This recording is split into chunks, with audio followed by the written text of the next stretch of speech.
Namo tassa bhagavato arahato samma sambuddhassa.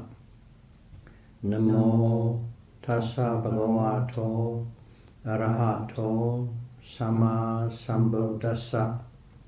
Namo tassa bhagavato arahato samma sambuddhassa.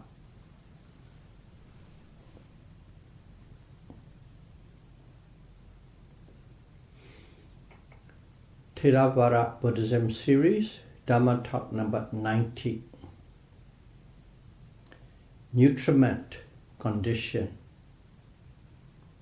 Ahara Paccayo.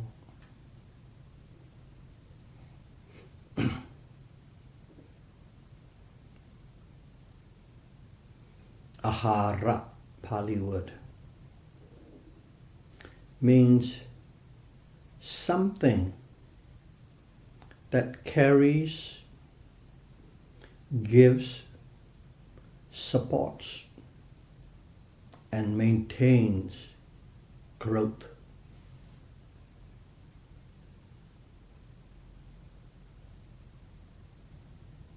I'll repeat again. Ahara means something that carries, gives, supports, and maintains growth.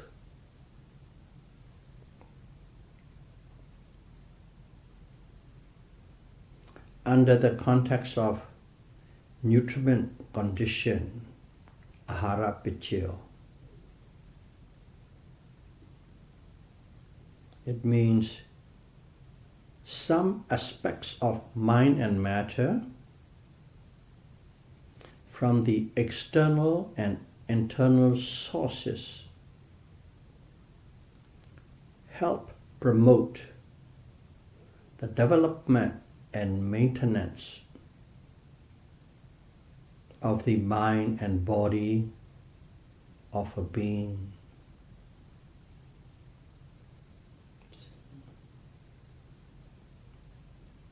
This Ahara Paccayo, nutriment condition, is one of the factor of the 24 factors in Patana, conditions, 24 conditions of mind and matter. They are relationship, interrelationship.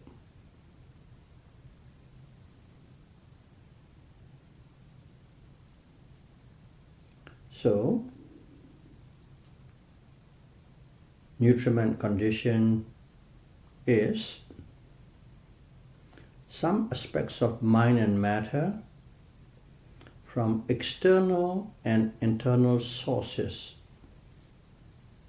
help promote and develop the development and maintenance of the mind and body of a being.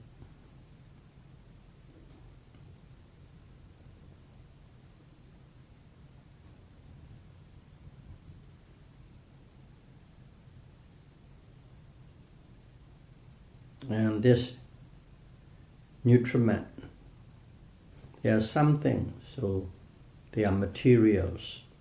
Nutriments are materials, rupa. And these materials are caused by four causes: karma, consciousness, climate, and nutriment. As there are four causes, there are four types of nutriment materials: karma, nutriment material; consciousness, nutriment material; climate, nutriment materials; and nutriment materials. Four causes, four types of nutriment materials. And each nutriment material consists of earth, wind, fire, and water. elements. You all know earth. When we say earth, it is hardness and softness. Wind is the movement, motion. Fire is temperature, hot and cold. And one is cohesion. Water is cohesion and dispersion. These qualities are in that nutriment material. 4. And then the 5th is form. 6 is odor, smell.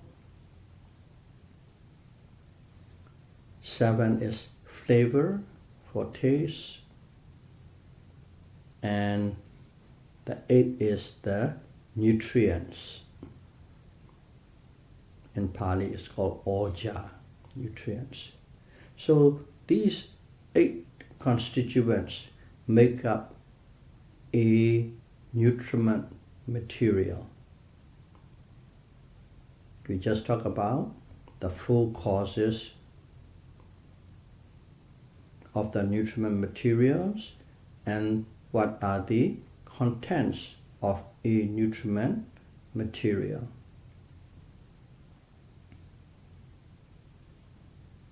Now, as we said, there are 2 sources, external source and internal source. So, external nutriment source is climate-dependent eatable food.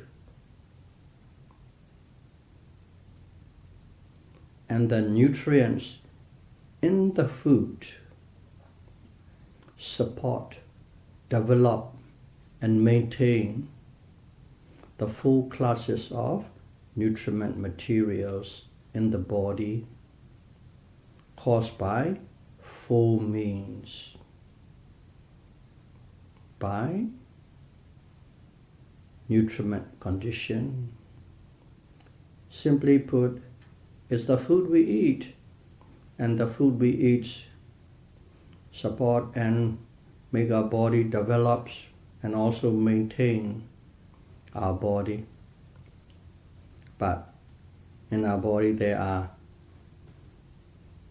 4 types of nutriment materials caused by 4 different causes. That's what it means.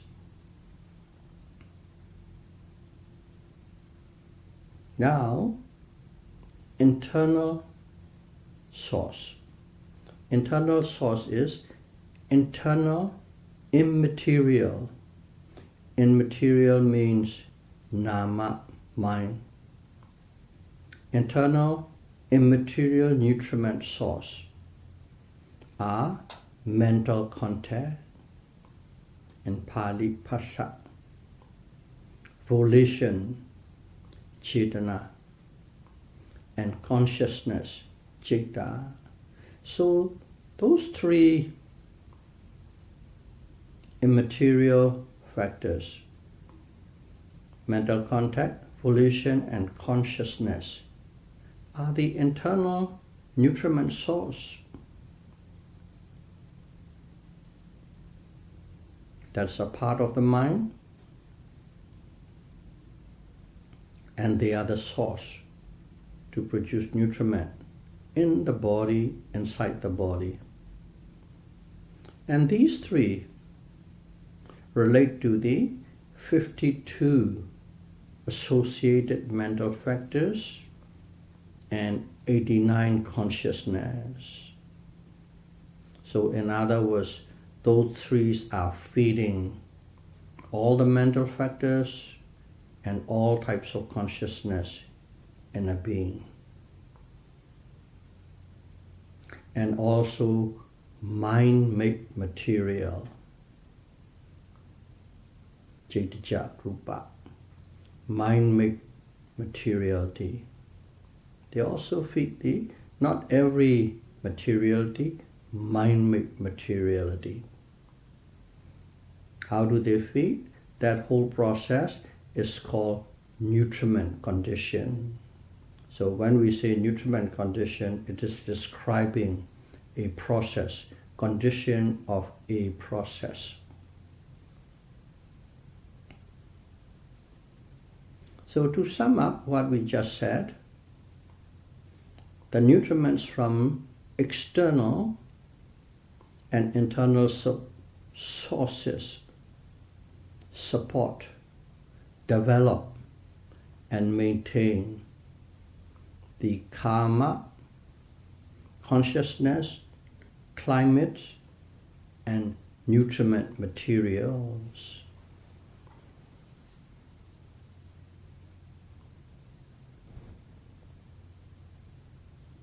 Beings, sattva, beings' existence depends on one or both kinds of nutriments. Beings in 11 sense realms, full state, human, and 6 deva, 11 sense realms, requires both external and internal nutriments. They have to eat the food, and also they have to have the internal mental factors working for their existence. The external nutriment requires strong internal nutriments to work effectively. What does it mean by that? So let's look at an example. Take a battery. A battery is, you bought it brand new and used up slowly, depleted the energy, but it can be recharged. And if the battery is good, the recharging keeps on working. But at one point, the battery is not good enough to absorb the electricity that is charging from an electrical source. So, as the battery cannot take the external electricity, it dies. That external electricity is the food. The battery itself that receives is the body.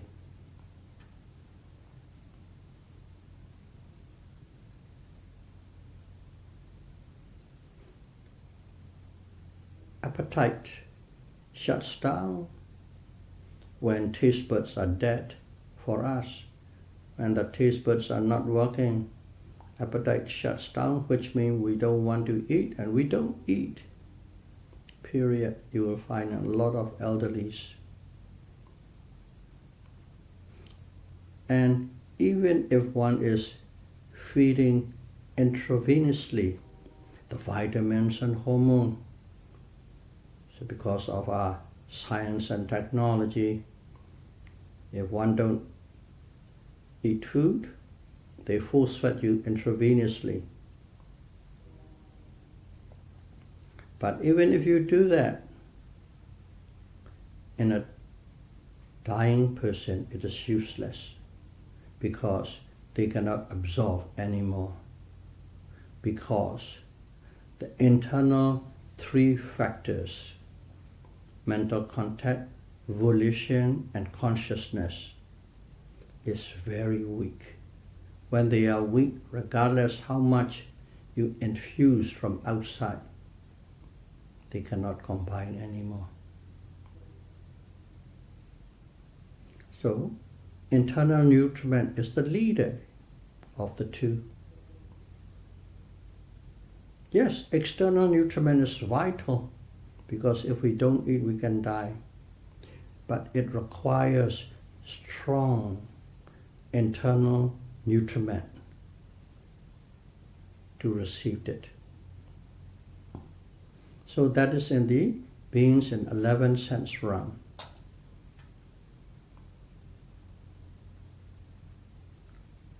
It's more akin to the humans.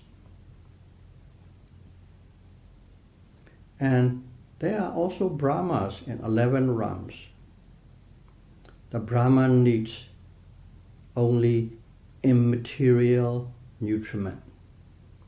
They don't take any substance, external substance. They live on bliss. So just these are the general information related to what we are talking, the nutriment condition.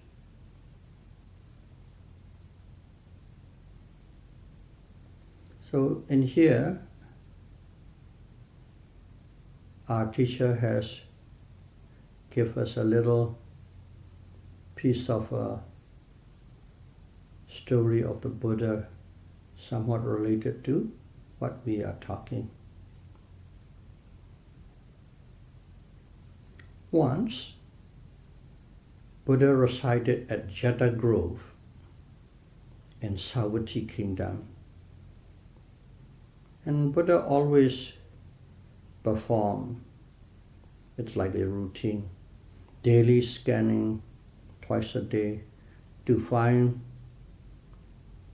a being, or to find the one ready for liberation. In other words, ready to become a noble person, maybe first or second, third or fourth. Just by a little tweeting, they can become. They don't need too long. That means their parami is ready. They have enough parami to be liberated just by Buddha's treating their mind a little bit. And while he was scanning, the Buddha found a poor person in Alavi Kingdom. That's one of the 16 kingdoms that Buddha traveled during his 45 ministry. Alavi is one of the kingdoms. Buddha went there, and the people received him with foods and drink, basically offering, because monks don't carry food, cook food. They eat based on what people's offer. At that time, because Buddha's planned it to a T, because of his psychical power, he knows. At that time, that poor person was searching for a missing cow. He was a cow herder. He take a few cows, maybe 10, 20, 30, from a rich person, drove them around in a pasture and bring home in the evening. And one of the cow went astray. So he got a little bit worried and looking for the missing cow. After being found in the early afternoon, he heard about the Buddha, so he went and see the Buddha, even though he was very hungry. Probably he ate a little bit of rice early in the morning. The whole day there's nothing, searching for the cow hectically. No food in the stomach, but afternoon came. He wanted to see the Buddha. He heard that people's talking, so he went straight to Buddha. He was very hungry at that time. And the Buddha asked the people to feed the poor man. And they did. Because Buddha knew that a hungry person would not be able to focus on Dharma talk. If you are hungry, regardless, whoever's saying is what, nothing really sink into you. So the Buddha feeds the stomach first, and then he quiets down the poor person, the body. So after the poor man's meal, the Buddha delivered a Dharma talk. Of course, to the public, to everybody around.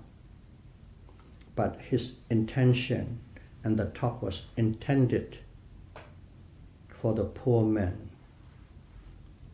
And the topic is hunger.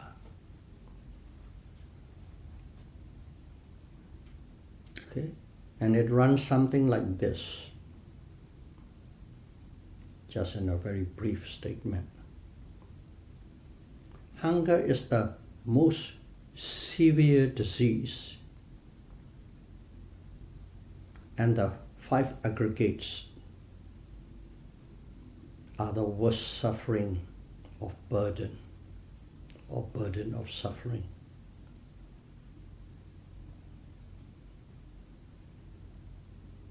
When one sees the two truths, these 2 truths with wisdom, one will attain Nibbana.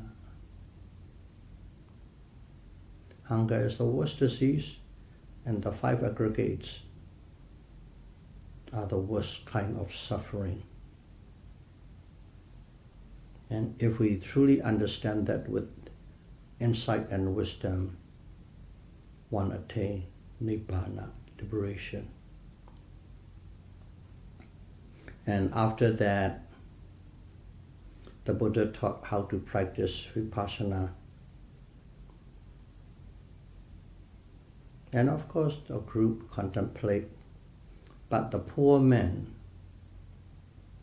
upon contemplation, he became Satipatthana, the first string winner. That's what it means by Buddha scans every day to see who's ready. And all that they need is to hear a Dhamma talk from the Buddha, because Buddha exactly knows what to tell, so that in a flip of a time, they can become noble person.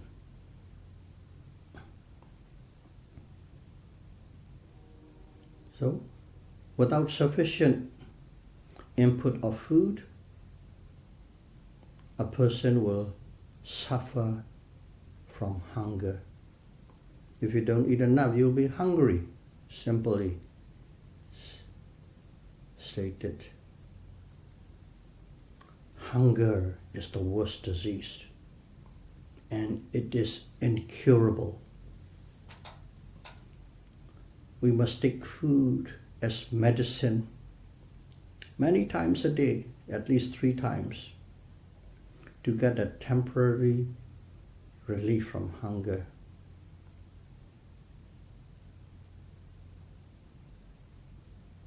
And the sense beings, in other words, sense beings are all the beings that need to take external food.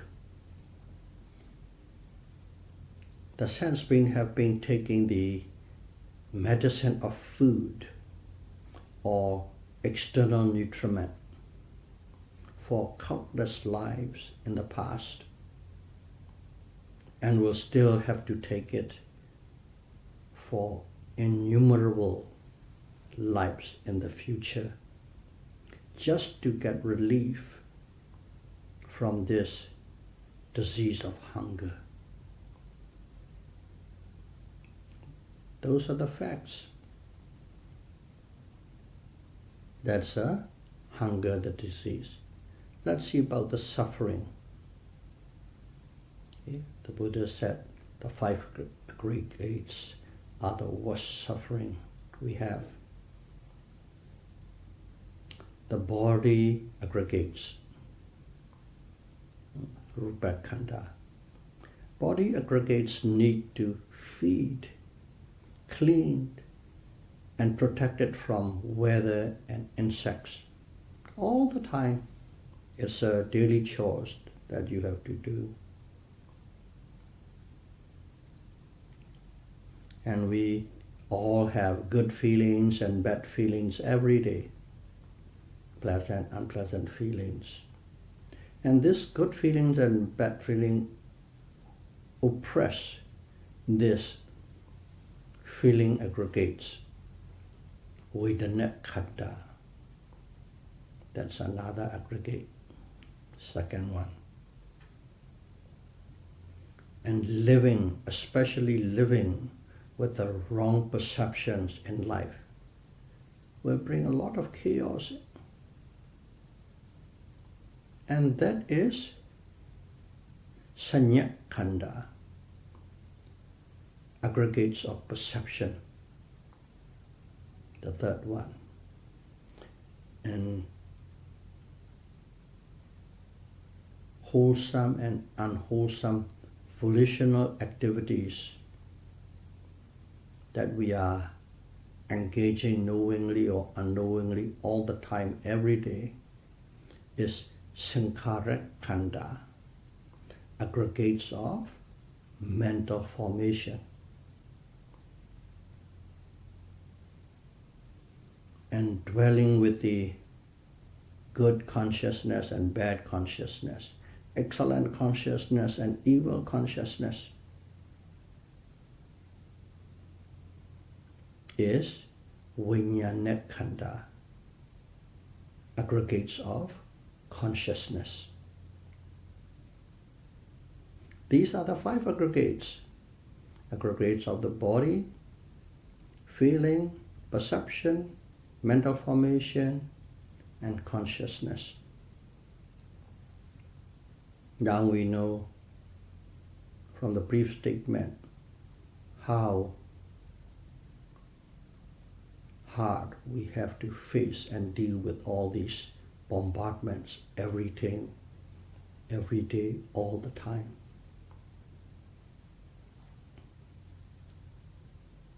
And these 5 aggregates are the worst suffering one always carries. It is not once in a while, they are all the time. So in other words, you carry those 5 aggregates along with it. But the veil of delusion, moha, hid the reality of the 5 aggregates. 5 aggregates are suffering, the Buddha said, but we don't see it because moha, delusion of veil, hide it from us. Only vipassana can lift the veil of illusion and shows the absolute truth, the worst suffering of life.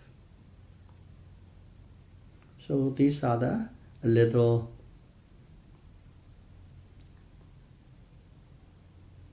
deeper explanation of what the Buddhas have taught. Hunger, the worst disease. 5 aggregates, the worst suffering. So let's go and touch a little bit on these 3 internal nutriment sources. One is mental contact, phassa. To explain it with an example is, mental contact is eye sensitivity, form, and seeing consciousness coming together.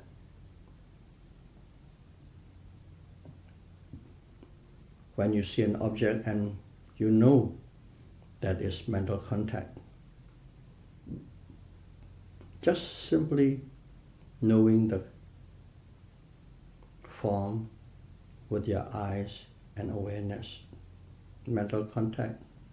And it conditions whenever there is a mental contact, the feeling arises, pleasant feeling, unpleasant feeling, or neutral feeling arises based on the object. Beautiful, great objects, pleasant feeling arises. Ugly, repulsive objects, unpleasant feeling arises. An object of disinterest, neutral feeling arises. Mental contacts, condition, feeling. Even though we say condition, they arise together. And the feeling conditions craving, followed by physical, verbal, and mental activities. In Pali, it's called kama bhava. And these activities are engineered and driven by volition. Volition is the driver, the force, the energy of these activities. These activities are called karma, and volition is called karma, but volition is the key. Without the volition, these activities do not arise. But both are called karma quite loosely.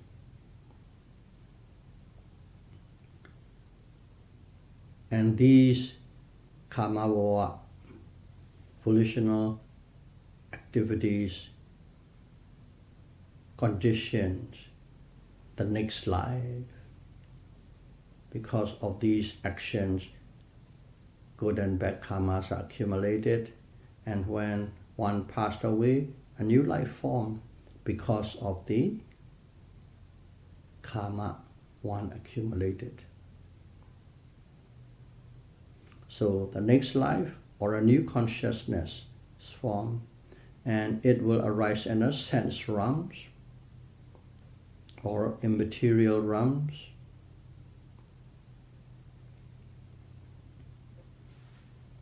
But regardless where you were born or where you will be born,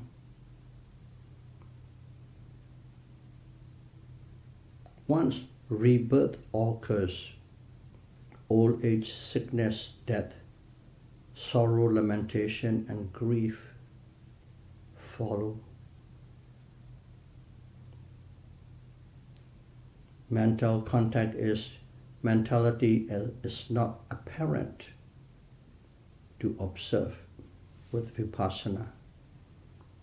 However, its associates or conditioned product, feeling and sensations, vedana, which arise together with mental contact, is very evident and obvious to observe or follow. So, if one can overcome feeling, vedana, craving, grasping, and intentional activity stop occurring. Hence, there is no more rebirth consciousness.